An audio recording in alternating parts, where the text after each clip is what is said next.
வணக்கம் நண்பர்களே. பார்த்தீங்க அப்படின்னு சொன்னால் பாலிமேக்கில் வந்து 750B அப்படிங்கிற ஒரு 4-5 ஆங்கிள் கிரைண்டரு.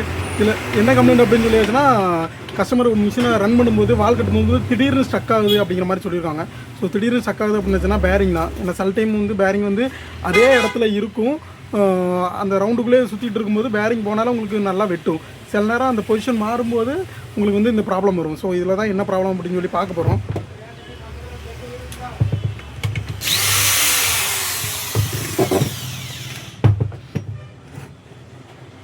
எப்போவுமே எந்த மிஷினை எடுத்தாலும் சரி முதல்ல நம்ம ரிமூவ் பண்ண வேண்டியது என்னன்னு சொல்லி பார்த்தீங்க அப்படின்னா கார்பன் தான். ஸோ கார்பனை ரிமூவ் பண்ணிக்கோங்க. ஸோ கார்பன் ரிமூவ் பண்ணியாச்சு.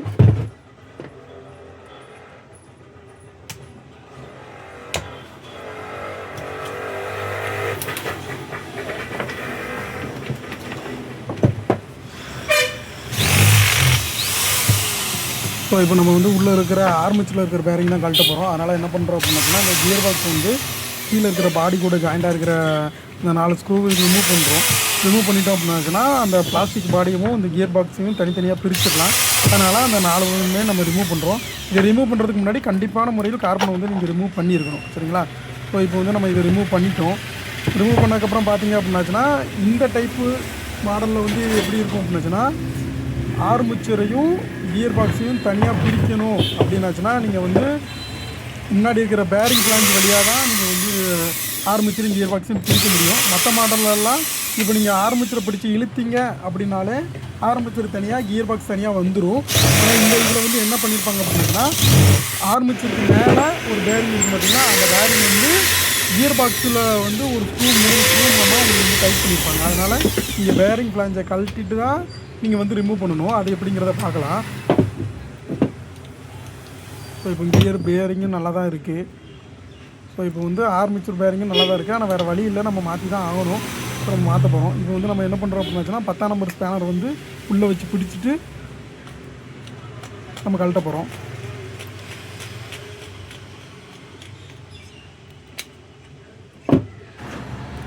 இப்போ இந்த 3 ஸ்க்ரூ வச்சு ஒரு பிளேட் இருக்குது பார்த்தீங்களா, இந்த பிளேட்டுக்கு மேலே தான் பேரிங் இருக்குது. அப்போ வந்து எப்படின்னா ஆர்மேச்சரு, அப்புறம் ஏதாவது ஒரு ஸ்டீல் பிளேட் இருக்கும், அதுக்கப்புறம் பேரிங் இருக்கும், கியரு, நட்டு இருக்கும். இப்போ வந்து பேரிங் வந்து இது கியர் பாக்ஸோடு சேர்த்து பிடிச்சிக்கிட்டதுனால நம்ம ஆர்மேச்சர் தனியாக எடுத்தால் தான் அதுக்கப்புறம் இந்த ஸ்க்ரூவை கழட்டி இந்த பேரிங்கை ரிமூவ் பண்ண முடியும். இப்போ மேலே பார்த்தீங்க அப்படின்னாச்சுன்னா உங்களுக்கு கியரும் இருக்கும், அந்த நட்டும் இருக்கும். இல்லை மேலே டாப்பில் இருக்கிற பேரிங் வந்து என்னன்னு சொல்லி பார்த்தீங்க அப்படின்னாச்சுன்னா 629ஆம் நம்பர் பேரிங் 629 அப்படிங்கிற ஒரு பேரிங் வந்து அதில் வந்து இருக்கும். அதுமாதிரியே ஆர்மேச்சரில் பாட்டமில் பார்த்தீங்க அப்படின்னாச்சுன்னா உங்களுக்கு வந்து 607 பேரிங் இருக்குது பார்த்தீங்களா. ஸோ அந்த 607 பேரிங் வந்து கொடுத்துருக்காங்க.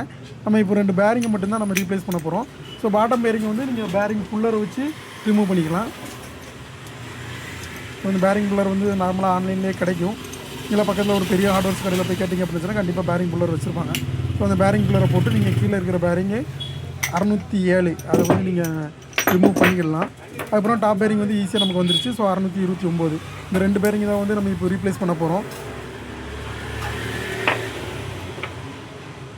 ஸோ 607 பேரிங் அப்படியே வச்சுட்டு நீங்கள் அடிச்சிங்க அப்படின்னாச்சுன்னா ஹேமரை யூஸ் பண்ணி அடிச்சிங்கனாலே அது அந்த ஷாப்பில் வந்து கரெக்டாக ஃபிக்ஸ் ஆயிரும்.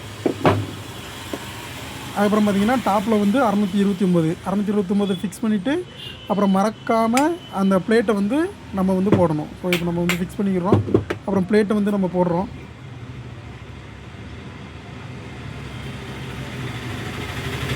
ஸோ 3 பிளேட்டை வந்து கரெக்டாக ஃபிக்ஸ் பண்ணணும். மேலே கீழே மாற்றி வச்சு ஃபிக்ஸ் பண்ணிடக்கூடாது. 3 பிளேட்டையும் டேரெக்டாக 3 ஸ்க்ரூ போட்டு ஃபிக்ஸ் பண்ணுறோம். ஃபிக்ஸ் பண்ணிங்கன்னா அந்த 608 வந்து 629 பேரிங் வந்து உங்களுக்கு வந்து மேலே ஃபிக்ஸ் ஆயிரும். அதுக்கப்புறம் நம்ம பாட்டம் வழியாக ஆர்மேச்சரை விட்டு மேலே கியரு அந்த நட்டு போட்டு டைட் பண்ண போகிறோம்.